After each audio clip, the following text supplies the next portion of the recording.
Assalamualaikum. Welcome to my YouTube channel. This is me, Dr. Abira Ali, and I am a gynecologist.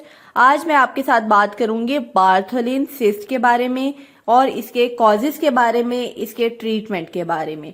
Bartholin cyst एक fluid filled swelling होती है। Bartholin gland की swelling होती है जो कि आपके वेजाइनल ओपनिंग के किसी एक साइड पे बन जाती है। बहुत सारी खवातीन ने ये नोटिस किया होगा और इसकी वजह ये होती है कि बार्थोलिन ग्लैंड्स जो कि रिस्पॉन्सिबल होते हैं वेजाइना को लुब्रिकेट करने के लिए, सिक्रीशंस रिलीज करने के, उन ग्लैंड्स की समटाइम्स इन्फेक्शन हो जाती है, ब्लॉकेज हो जाती है और इसकी वजह से कलेक्शन बन जाती है, फ्लूइड बाहर नहीं आ पाता और ये एक सिस्ट बन जाती है। ये काफी पेनफुल होती है। इसी की आज हम मैनेजमेंट के बारे में और कॉजेस के बारे में बात करेंगे।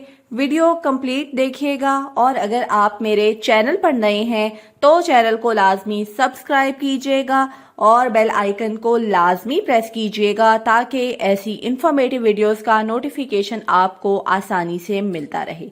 तो चलते हैं हम बार्थोलिन सिस्ट के कॉजेस की तरफ।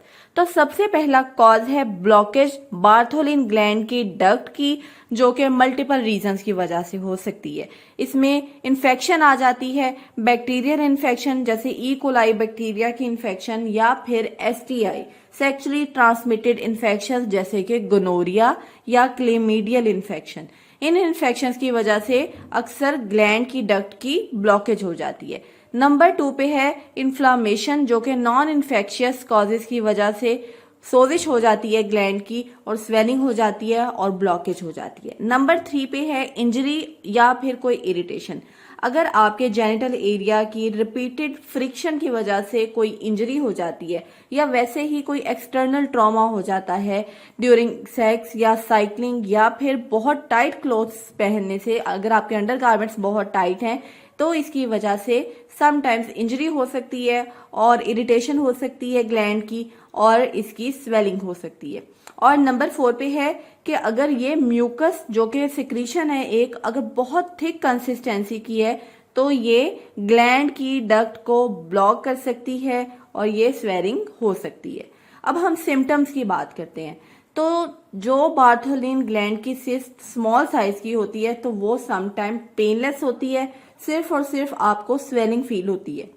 और जो लार्ज साइज सिस्ट होती हैं और इन्फेक्टेड सिस्ट हो जाती हैं उनके सिम्टम्स डिफरेंट होते हैं। उसमें आपको पेन महसूस होती है, चलते वक्त आपको पेन महसूस होती है, अगर बहुत बड़ी स्वेलिंग है तो बैठे बैठे भी आपको पेन फील होती है और ड्यूरिंग इंटरकोर्स भी आपको पेन फील हो सकती है।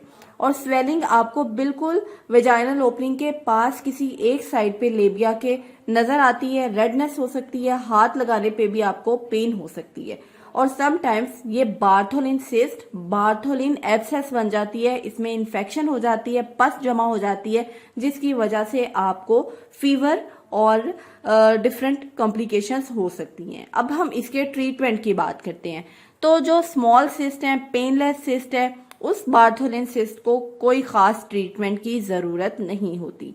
नंबर 2 पे इसका ट्रीटमेंट है warm sitz bath. Sitz bath यानी कि नीम गर्म पानी के टब में बैठने से भी इसको रिलीफ मिलता है और स्मॉल सिस्ट तो अक्सर नेचुरली ही ड्रेन हो जाती हैं।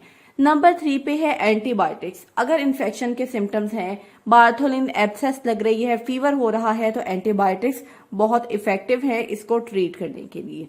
और अब हम चलते हैं सर्जिकल प्रोसीजर्स की तरफ।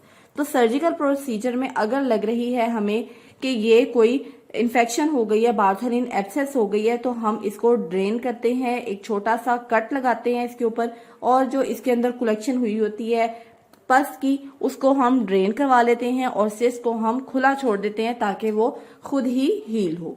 और समटाइम्स हमें बार्थोलिन सिस्ट की मार्सुपलाइजेशन करनी पड़ती है, यानी कि एक ओपनिंग बनानी पड़ती है ग्लैंड के अंदर ताकि ये जो सिस्ट का मटेरियल है ये ड्रेन हो जाए और दोबारा ये सिस्ट ना बने।